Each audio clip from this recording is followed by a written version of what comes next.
नमस्कार दोस्तों, मैं राकेश ऑफ एसी एकेडमी से।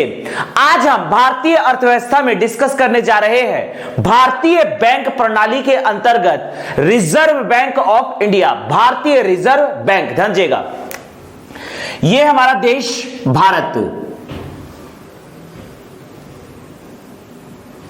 आज हम डिस्कस करने जा रहे हैं रिजर्व बैंक ऑफ इंडिया, भारतीय रिजर्व बैंक। यह हमारा देश भारत, यह आपका है पाकिस्तान ऑक्यूपाइड कश्मीर, आजाद कश्मीर, जम्मू कश्मीर, लद्दाख, अक्साई चीन, पंजाब, हरियाणा, हिमाचल प्रदेश, दिल्ली, मध्य प्रदेश, राजस्थान, गुजरात, उत्तर प्रदेश, छत्तीसगढ़, महाराष्ट्र, गोवा, कर्नाटक, केरल, तमिलनाडु, आंध्र प्रदेश, तेलंगाना, बिहार, झारखंड, उड़ीसा, सिक्किम और पश्चिम बंगाल, मेघालय, नागालैंड, मणिपुर, मिजोरम, त्रिपुरा, असम और अरुणाचल प्रदेश। आज हम डिस्कस करने जा रहे हैं भारतीय reserve bank, reserve bank of India. भारतीय रिजर्व बैंक, भारतीय reserve bank, reserve bank of India.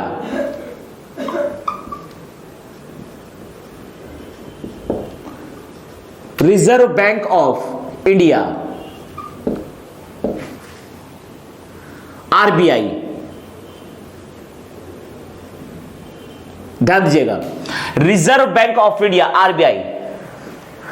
RBI act 1934 के तहत 1 अप्रैल 1935 को RBI, reserve bank of India, भारतीय रिजर्व बैंक की स्थापना की गई। भारतीय रिजर्व बैंक का मुख्यालय, हेडक्वार्टर मुंबई में स्थित है। यंग हिल्टन समिति 1926 की सिफारिश के आधार पर आरबीआई एक्ट 1934 के तहत आरबीआई अर्थात रिजर्व बैंक ऑफ इंडिया, भारतीय रिजर्व बैंक की स्थापना की गई। रिजर्व बैंक ऑफ इंडिया की स्थापना की गई है 1 अप्रैल 1935। 1 अप्रैल 1935 को भारतीय रिजर्व बैंक की स्थापना की गई। भारतीय रिजर्व बैंक का मुख्यालय है मुंबई, इसका हेडक्वार्टर है मुंबई। भारतीय रिजर्व बैंक का मुख्यालय है मुंबई। आरबीआई एक्ट 1934 के आधार पर आरबीआई एक्ट अर्थात भारतीय रिजर्व बैंक एक्ट, भारतीय रिजर्व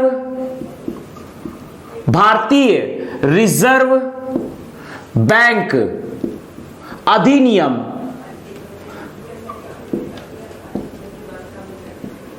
1934 अर्थात आरबीआई एक्ट 1934 के आधार पर 1 अप्रैल 1935 को भारतीय रिजर्व बैंक की स्थापना की गई। भारतीय रिजर्व बैंक का हेडक्वार्टर मुंबई है। भारतीय रिजर्व बैंक का हेडक्वार्टर मुंबई है। भारतीय रिजर्व बैंक, भारतीय रिजर्व बैंक का हेडक्वार्टर मुंबई है। ध्यान दीजिएगा, भारतीय रिजर्व बैंक के लिए सिफारिश किया गया था यंग हिल्टन समिति के द्वारा। यंग हिल्टन समिति ने अपनी रिपोर्ट पेश की थी 1926 को, और इसी के आधार पर आरबीआई एक्ट 1934 पारित किया गया और अंततः 1 अप्रैल 1935 को मुंबई में भारतीय रिजर्व बैंक की नींव रखी गई। रिजर्व बैंक ऑफ इंडिया का राष्ट्रीयकरण किया गया है 1 जनवरी 1949 को। 15 अगस्त 1947 को भारत स्वतंत्र हुआ और उसके बाद स्वतंत्र भारत में 1 जनवरी 1949 को रिजर्व बैंक ऑफ इंडिया का राष्ट्रीयकरण किया गया। इस प्रकार से भारत का पहला राष्ट्रीयकृत बैंक है रिजर्व बैंक ऑफ इंडिया। लेकिन वर्तमान में रिजर्व बैंक ऑफ इंडिया एक स्वायत्त निकाय है जो वित्त मंत्रालय के नियंत्रण में कार्य करता है। भारत का पहला राष्ट्रीयकृत बैंक है रिजर्व बैंक ऑफ इंडिया। 1 जनवरी 1949 को भारतीय रिजर्व बैंक का राष्ट्रीयकरण किया गया, राष्ट्रीयकरण किया गया। इस प्रकार से यह है भारत का पहला राष्ट्रीयकृत बैंक। यह भारत का पहला राष्ट्रीयकृत bank reserve bank of India. Bharat का पहला राष्ट्रीयकृत बैंक है रिजर्व बैंक ऑफ इंडिया। 1 जनवरी 1949 को आरबीआई का अर्थात रिजर्व बैंक ऑफ इंडिया का राष्ट्रीयकरण किया गया। इस प्रकार से भारत का पहला है राष्ट्रीयकृत बैंक, भारत का पहला राष्ट्रीयकृत बैंक। आरबीआई का वित्तीय वर्ष, आरबीआई का वित्तीय वर्ष, आरबीआई का वित्तीय वर्ष, आरबीआई का वित्तीय वर्ष होता है 1 जुलाई से लेकर 30 जून तक। आरबीआई का वित्तीय वर्ष होता है 1 जुलाई से लेकर 30 जून तक। आरबीआई का वित्तीय वर्ष है 1 जुलाई से लेकर 30 जून तक। कृषि वर्ष भी होता है 1 जुलाई से लेकर 30 जून तक। लेकिन बजट वर्ष तथा राजकोषीय वर्ष होता है 1 अप्रैल से लेकर 31 मार्च तक। ध्यान, आरबीआई का वित्तीय वर्ष है 1 जुलाई से लेकर 30 जून तक। ध्यान देने वाली बात यह है कि यदि हम बात कर रहे हैं वित्तीय वर्ष की, यदि हम बात कर रहे हैं वित्तीय वर्ष की, तो भारत का राजकोषीय वर्ष, भारत का राजकोषीय वर्ष तथा भारत का बजट वर्ष, भारत का बजट वर्ष, ये दोनों होते हैं 1 अप्रैल से लेकर 31 मार्च तक। 1 अप्रैल से लेकर 31 मार्च तक। इसी प्रकार से भारत का कृषि वर्ष, भारत का कृषि वर्ष तथा आरबीआई का वित्तीय वर्ष, या कह सकते हैं आरबीआई का वित्तीय वर्ष या आरबीआई वर्ष, आरबीआई का वित्तीय वर्ष या आरबीआई वर्ष, ये दोनों होता है 1 जुलाई से लेकर 30 जून तक। 1 जुलाई से लेकर 30 जून तक। तो आरबीआई का वित्तीय वर्ष है 1 जुलाई से लेकर 30 जून तक। ध्यान, भारतीय reserve bank, reserve bank of India, RBI, RBI act 1934 के तहत 1 अप्रैल 1935 को आरबीआई की स्थापना की गई। आरबीआई भारत में, वर्तमान भारत में बैंकों का बैंक है, भारत सरकार का बैंकर है। भारत का मौद्रिक नीति अर्थात साख नियंत्रण की नीति, मॉनेटरी पॉलिसी या क्रेडिट कंट्रोल पॉलिसी का निर्माण आरबीआई के द्वारा किया जाता है। आरबीआई वित्तीय विनिमय का नियंत्रण करती है तथा आरबीआई के द्वारा ही नोटों का निर्गमन किया जाता है। भारत का केंद्रीय बैंक है आरबीआई। आरबीआई वर्तमान में एक स्वायत्त निकाय है, लेकिन यह वित्त मंत्रालय के नियंत्रण में कार्य करता है। आरबीआई का राष्ट्रीयकरण किया गया है 1 जनवरी 1949 को। यह है भारत का पहला राष्ट्रीयकृत बैंक, लेकिन वर्तमान में यह एक स्वायत्त निकाय है जो वित्त मंत्रालय के नियंत्रण में कार्य करता है। आरबीआई का वित्तीय वर्ष है 1 जुलाई से लेकर 30 जून तक। यदि हम वित्तीय वर्ष की बात करते हैं तो यहां पर भारत का राजकोषीय वर्ष या तथा बजट वर्ष होता है 1 अप्रैल से लेकर 31 मार्च तक। भारत का राजकोषीय वर्ष तथा बजट वर्ष होता है 1 अप्रैल से लेकर 31 मार्च तक। कृषि वर्ष तथा आरबीआई वर्ष होता है 1 जुलाई से लेकर 30 जून तक। ध्यान दीजिएगा।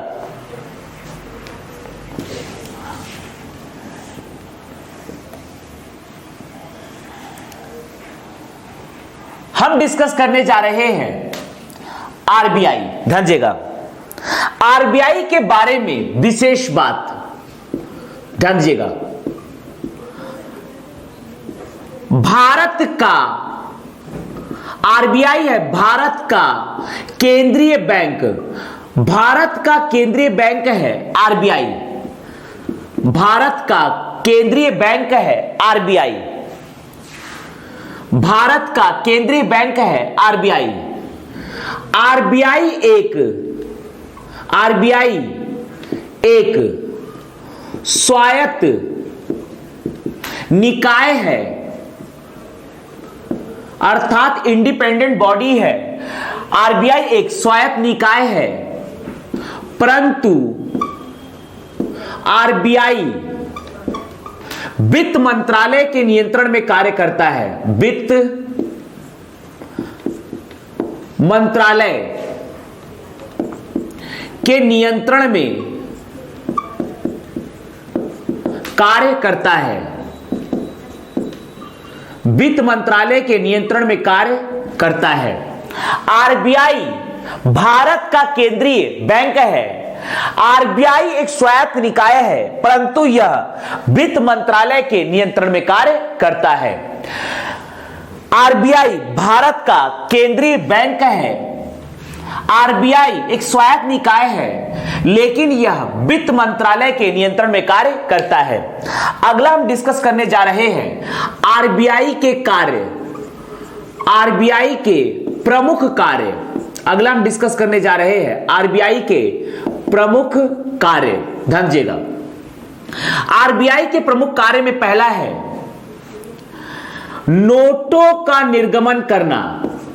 नोटों का निर्गमन, नोटों का निर्गमन, अर्थात आरबीआई ही नोटों का निर्गमन करती है, भारत में मुद्रा का निर्गमन करती है।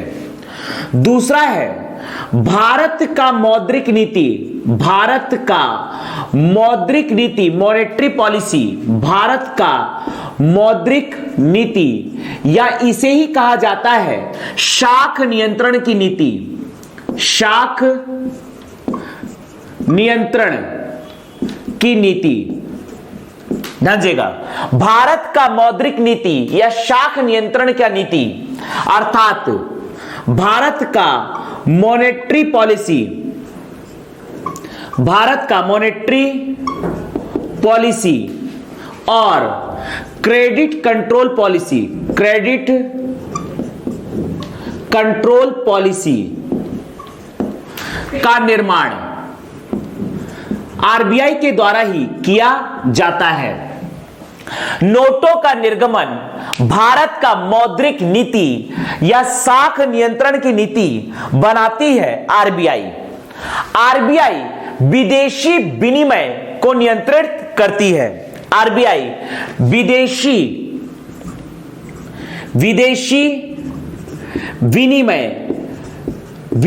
विनिमय का नियंत्रण, विदेशी विनिमय का नियंत्रण भी आरबीआई के द्वारा ही किया जाता है।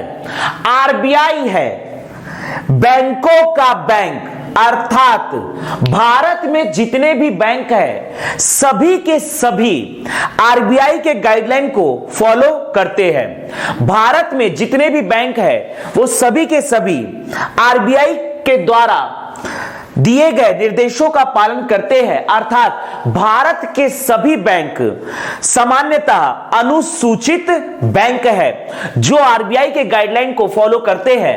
अर्थात आरबीआई है बैंकों का बैंक, आरबीआई बैंकों का बैंक है, आरबीआई बैंकों का बैंक के रूप में कार्य करता है।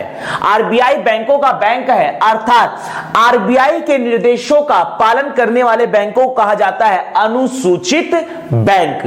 भारत में जितने भी बैंक हैं सभी के सभी आरबीआई के निर्देशों का पालन करते हैं, इसीलिए आरबीआई को कहा जाता है बैंकों का बैंक। अर्थात आरबीआई बैंकों के बैंक के रूप में कार्य करती है, बैंकों के बैंक के रूप में कार्य करती है, बैंकों के बैंक के रूप में कार्य, बैंकों के बैंक के रूप में कार्य करती है।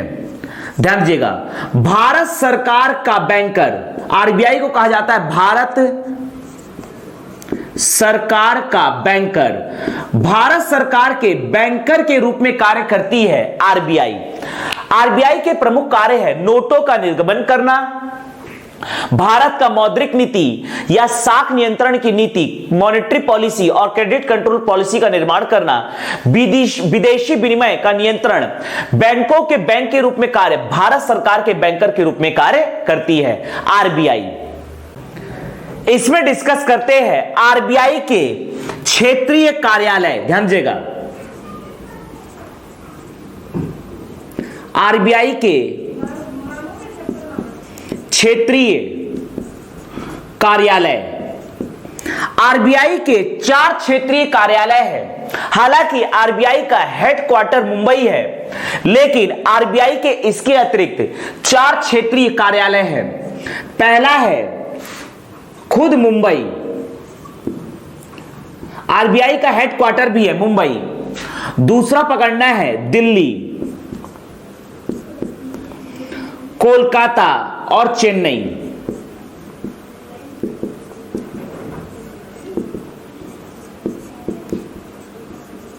आरबीआई के 4 क्षेत्रीय कार्यालय है। पहला देखना है मुंबई, दूसरा है दिल्ली, तीसरा है कोलकाता और चौथा है चेन्नई। ध्यान दीजिएगा, आरबीआई के 4 क्षेत्रीय कार्यालय मुंबई, दिल्ली, कोलकाता और चेन्नई। आरबीआई के 4 क्षेत्रीय कार्यालय है मुंबई, दिल्ली, कोलकाता, चेन्नई। मुंबई जो है वो है आरबीआई का हेडक्वार्टर। अगला हम डिस्कस करने जा रहे हैं इसी में आरबीआई की संरचना या आरबीआई का प्रबंधन। आरबीआई में कुल 20 सदस्य की एक टीम है जिसका प्रमुख अर्थात निदेशक कहलाता है आरबीआई गवर्नर।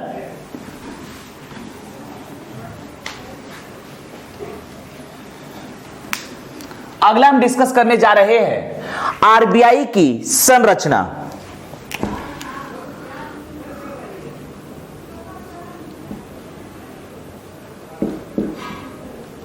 आरबीआई की संरचना, ध्यान दीजिएगा, आरबीआई में कुल 20 सदस्य है।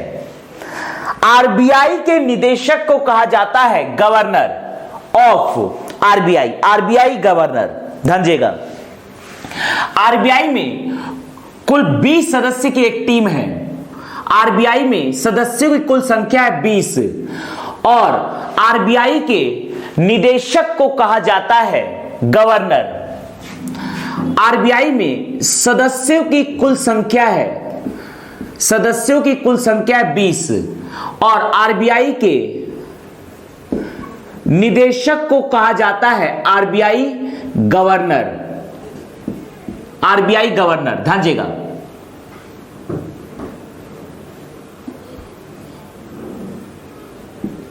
आरबीआई में 20 सदस्यों की एक टीम है, अर्थात 20 सदस्यीय केंद्रीय 20 सदस्यीय केंद्रीय नियंत्रण बोर्ड है। आरबीआई में 20 सदस्यों का एक केंद्रीय नियंत्रण बोर्ड है, जिसमें से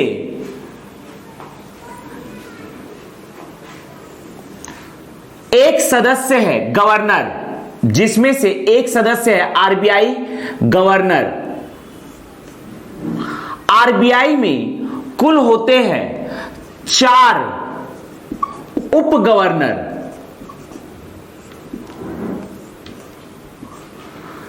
4 स्थानीय निदेशक, 4 स्थानीय निदेशक।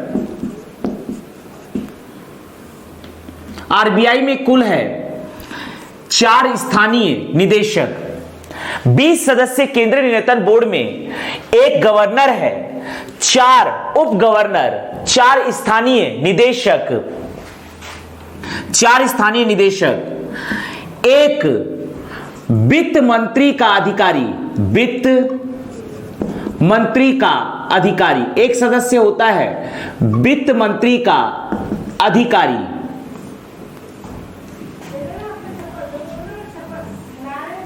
इसके अतिरिक्त 10 सदस्य होते हैं मनोनीत, 10 केंद्र सरकार के मनोनीत सदस्य होते हैं।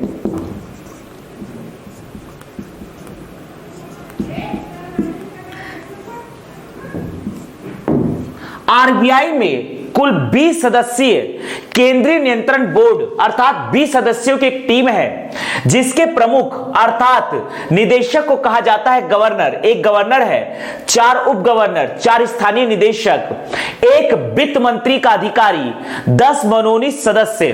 तो इस प्रकार से आरबीआई की संरचना में कुल 20 सदस्यों की एक टीम है, 20 सदस्यीय केंद्रीय नियंत्रण बोर्ड है। एक गवर्नर, 4 उप गवर्नर, 4 स्थानीय निदेशक, एक वित्त मंत्री का अधिकारी, 10 मनोनीत सदस्य। इसमें आगे डिस्कस करते हैं वर्तमान में आरबीआई के गवर्नर। ध्यान दीजिएगा,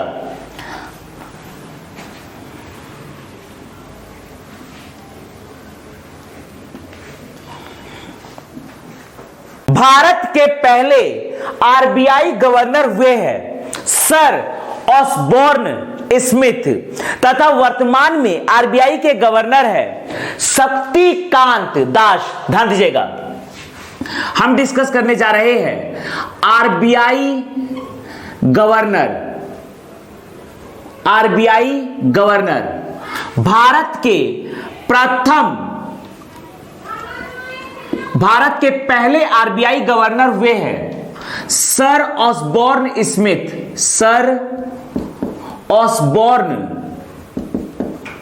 Smith, sir Osborne Smith Bharat के पहले आरबीआई गवर्नर हुए हैं सर ऑसबोर्न स्मिथ। इनका कार्यकाल रहा है 1935 से लेकर 1937 तक। 1935 से लेकर 1937 तक भारत के पहले आरबीआई गवर्नर हुए हैं सर ऑसबोर्न स्मिथ। भारत के 23वें आरबीआई गवर्नर, भारत के 23वें आरबीआई गवर्नर है रघुराम राजन। रघुराम राजन भारत के 23वें आरबीआई गवर्नर हुए हैं रघुराम राजन। इनका कार्यकाल रहा है वर्ष 2013 से लेकर वर्ष 2016 तक। इसके बाद भारत के 24वें आरबीआई गवर्नर हुए हैं Urjit Patel.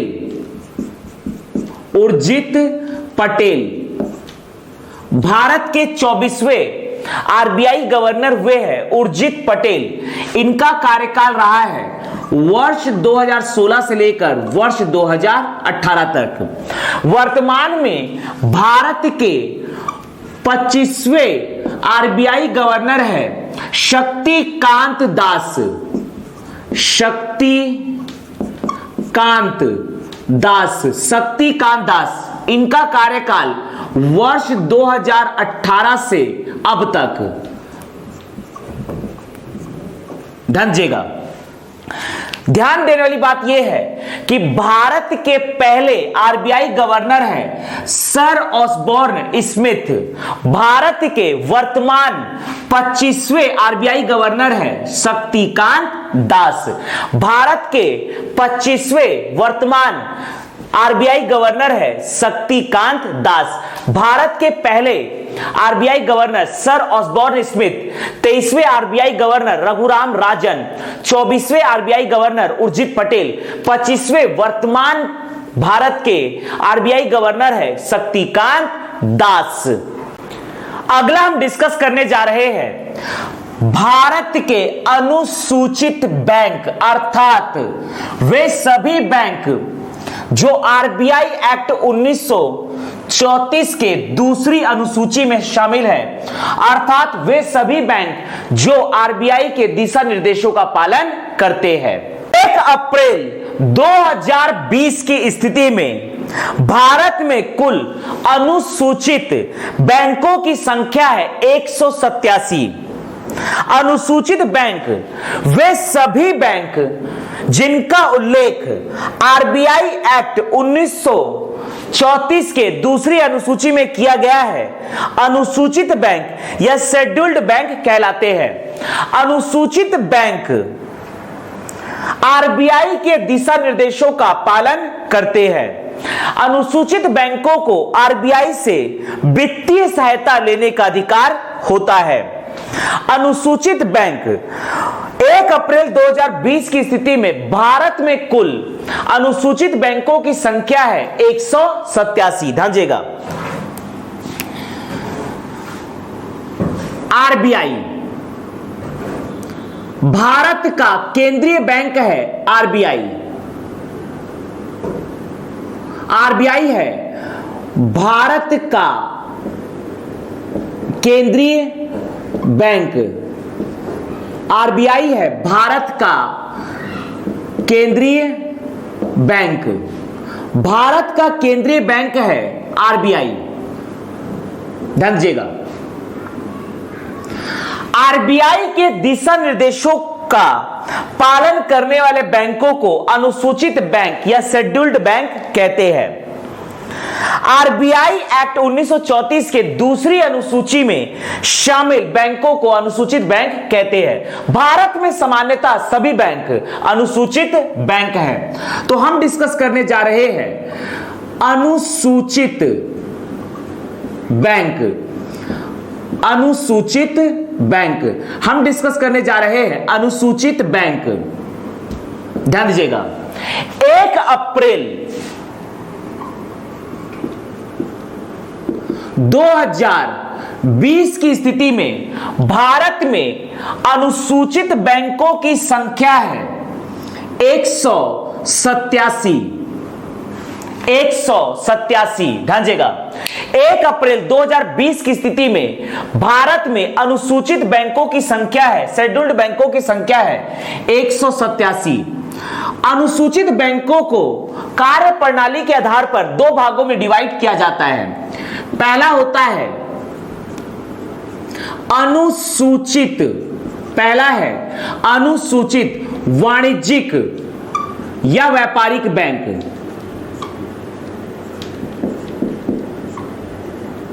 Scheduled commercial bank.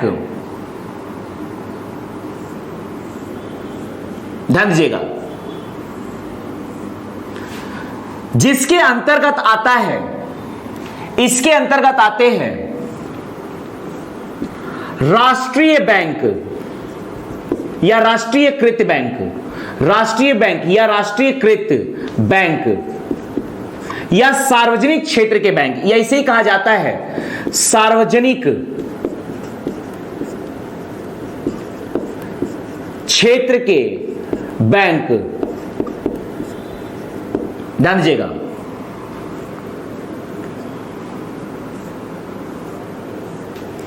दूसरा होता है क्षेत्रीय ग्रामीण बैंक। क्षेत्रीय ग्रामीण bank, regional rural bank RRB, regional rural bank RRB, राष्ट्रीयकृत बैंक अर्थात नेशनलाइज्ड बैंक, सार्वजनिक क्षेत्र के बैंक अर्थात पब्लिक सेक्टर बैंक। तीसरा है निजी बैंक, प्राइवेट बैंक, निजी बैंक, प्राइवेट बैंक। और चौथा है विदेशी बैंक, फॉरेन बैंक, विदेशी बैंक अर्थात फॉरेन बैंक। ध्यान दीजिएगा। दूसरा इसमें होता है अनुसूचित सहकारी बैंक, अनुसूचित सहकारी बैंक। सहकारी बैंक से तात्पर्य है कोऑपरेटिव बैंक, अनुसूचित सहकारी bank, cooperative bank, scheduled cooperative bank. ये दो प्रकार के होते हैं। पहला होता है राज्य सहकारी बैंक, राज्य सहकारी बैंक, राज्य सहकारी बैंक अर्थात apex bank, state cooperative bank, apex bank, state cooperative bank. दूसरा होता है शहरी सहकारी बैंक, शहरी सहकारी बैंक, अर्बन कोऑपरेटिव बैंक। ध्यान दीजिएगा, यहां पर हम डिस्कस करने जा रहे हैं 1 अप्रैल 2020 की स्थिति में आरबीआई के अंतर्गत आने वाले बैंकों को चूंकि कहते हैं अनुसूचित बैंक और इनकी कुल संख्या 187। भारत में 1 अप्रैल 2020 की स्थिति में राष्ट्रीयकृत बैंकों की कुल संख्या है, राष्ट्रीयकृत बैंकों की कुल संख्या है 12। राष्ट्रीयकृत बैंकों की कुल संख्या है 12। क्षेत्रीय ग्रामीण बैंकों की कुल संख्या है 43। क्षेत्रीय ग्रामीण बैंकों की कुल संख्या है 43। निजी बैंकों की कुल संख्या है 22। विदेशी बैंकों की कुल संख्या है 22। राज्य सहकारी बैंकों की कुल संख्या है 33। शहरी सहकारी बैंकों की कुल संख्या है 55। ध्यान। राष्ट्रीयकृत बैंक, नेशनलाइज्ड बैंक, सार्वजनिक क्षेत्र बैंक, पब्लिक सेक्टर बैंक की कुल संख्या है 12। क्षेत्रीय ग्रामीण bank, regional rural bank RRB की कुल संख्या है 43। निजी बैंक, प्राइवेट बैंक की कुल संख्या है 22। विदेशी बैंक, फॉरेन बैंकों की कुल संख्या है 22। राज्य सहकारी बैंक, अपेक्स बैंक की कुल संख्या है 33। शहरी सहकारी बैंक, अर्बन कोऑपरेटिव बैंक की कुल संख्या है 55। तो इस प्रकार से 1 अप्रैल 2020 की स्थिति में आरबीआई के द्वारा अनुसूचित बैंकों की कुल संख्या है 187।